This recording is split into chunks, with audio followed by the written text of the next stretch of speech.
అందరికీ నమస్కారం అండి. స్వాగతం సుస్వాగతం మన ఛానల్కి. ఈరోజు వీడియోలో ఈ 2026 సంవత్సరంలో కత్తెరగా పిలువబడే కర్తరి ఎప్పుడు, ఈ కర్తరిలో డొల్లు కర్తరి నిజ కర్తరి ఎప్పటి నుంచి ప్రారంభమై ఎప్పటితో ముగియనున్నాయి, అసలు కర్తరి అంటే ఏమిటి, ఈ కర్తరి సమయంలో శుభకార్యాలు చేయవచ్చా, కత్తెరలో చేయవలసిన చేయకూడని పనులు ఏమిటి, ఇలా మరెన్నో విషయాల గురించి క్షుణ్ణంగా ఇప్పుడు ఈ వీడియో ద్వారా తెలుసుకుందాము. వీడియోని స్కిప్ చేయకుండా చూడడానికి ప్రయత్నం చేయండి. అప్పుడే మీకు పూర్తి సమాచారం అనేది తెలుస్తుంది. అసలు కర్తరి అంటే ఏమిటి అన్న విషయం గురించి ముందుగా తెలుసుకుందాము. సూర్యుడు మేషరాశికి చెందిన భరణీ నక్షత్రం 3వ పాదంలో ప్రవేశించినది మొదలుకొని వృషభ రాశిలోని రోహిణీ నక్షత్రం 1వ పాదం దాటే వరకు గల మధ్యకాలాన్ని కర్తరి అంటారు. దీనిని కత్తెర అని కూడా అంటారు. సూర్యుడు భరణీ నక్షత్రం ప్రవేశించిన రోజే డొల్లు కర్తరి ప్రారంభమవుతుంది. దీనిని చిన్న కర్తరి అని కూడా అంటారు. సూర్యుడు కృతికా నక్షత్రం 1వ పాదంలో ప్రవేశించే రోజుతో డొల్లు కర్తరి అంతమయ్యి నిజ కర్తరి ప్రారంభమవుతుంది. సూర్యుడు రోహిణీ నక్షత్రం 2వ పాదం ప్రవేశంతో కర్తరి త్యాగమవుతుంది. ఈ నిజ కర్తరిని పెద్ద కర్తరి అని, వాస్తు కర్తరి అని కూడా అంటారు. ఈ 2026 సంవత్సరంలో కర్తరి ప్రారంభం మరియు ముగింపు తేదీల గురించి ఇప్పుడు తెలుసుకుందాము. ముందుగా డొల్లు కర్తరి, దీనిని చిన్న కర్తరి అని కూడా అంటారు.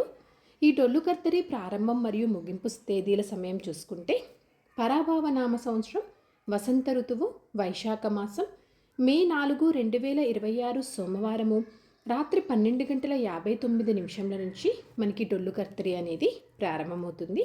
ఈరోజు తిథి తదియ, నక్షత్రం అనురాధ. ముగింపు చూసుకుంటే మే 11 సోమవారం ఉదయం 10:36 ఈ డొల్లు కర్తరి ముగుస్తుంది.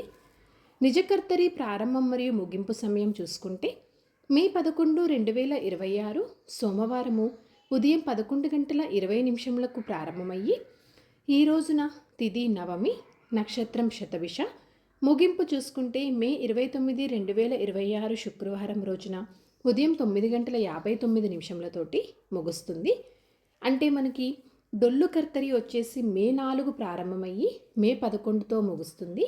నిజ కర్తరి మే 11తో ప్రారంభమయ్యి మే 29 ముగుస్తుంది.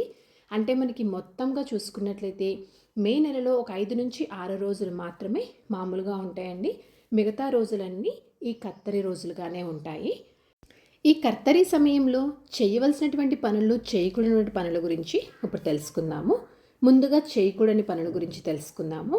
కర్తరి సమయంలో చెట్లను నరకటం కానీ, నార తీయటము, వ్యవసాయ ఆరంభ పనులు చేసుకోవటము, విత్తనాలు చల్లటము, భూమిని తవ్వటము, తోటలు లాంటివి వేయడము, చెరువులు, బావులు, కొలలను వీటి లాంటివి తవ్వటము, కొత్త బండి కొనటము, వాటిని ప్రారంభించడం కానీ, నూతన గృహ నిర్మాణం చేయటం కానీ, లేదా పాత గృహాలని బాగు చేయటం కానీ, లేదా గృహ నిర్మాణ పనులు కానీ, గృహప్రవేశం కానీ ఇలాంటివన్నీ కర్తరి సమయంలో చేయకూడదండి.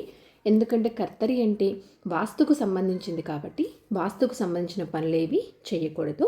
ఇప్పుడు చేయాల్సినటువంటి అంటే ఏ పనులు అనేవి కర్తరి సమయంలో చేసుకోవచ్చు అన్న విషయం గురించి ఇప్పుడు తెలుసుకుందాము. పిల్లలకు నిర్వహించేటువంటి అన్నప్రాసన కానీ, బారసాల కానీ, నామకరణం కానీ, యజ్ఞాలు కానీ, వివాహం కానీ, ఉపనయనం కానీ ఇలాంటివన్నిటిని చిన్నపాటి శుభకార్యాలకి కర్తరితో పని లేదని, మంచి రోజు చూసుకొని నిర్వహించుకోవచ్చని సూచిస్తున్నారు. సూర్యుడి అనుగ్రహం కోసము కర్తరి మాసంలో సూర్యుడి అనుగ్రహం కలగటానికి ప్రతిరోజు సూర్యుడికి సంబంధించినటువంటి 12 నామాలు చదివితే మంచిదని తెలియజేస్తున్నారండి. కాబట్టి వీలైనంత వరకు ప్రతిరోజు సూర్యుడి 12 నామాలు చదువుకోవడానికి ప్రయత్నం చేయండి. సో ఇదండి ఈరోజు వీడియో. ఈ వీడియో మీకు ఎంతో కొంత ఉపయోగపడుతుందని అనుకుంటున్నాను. ఇంకొక యూస్ఫుల్ వీడియోతో మిమ్మల్ని మళ్ళీ కలుస్తాను. ధన్యవాదములు. సర్వేజన సుఖినో భవంతు. జై శ్రీమన్నారాయణ.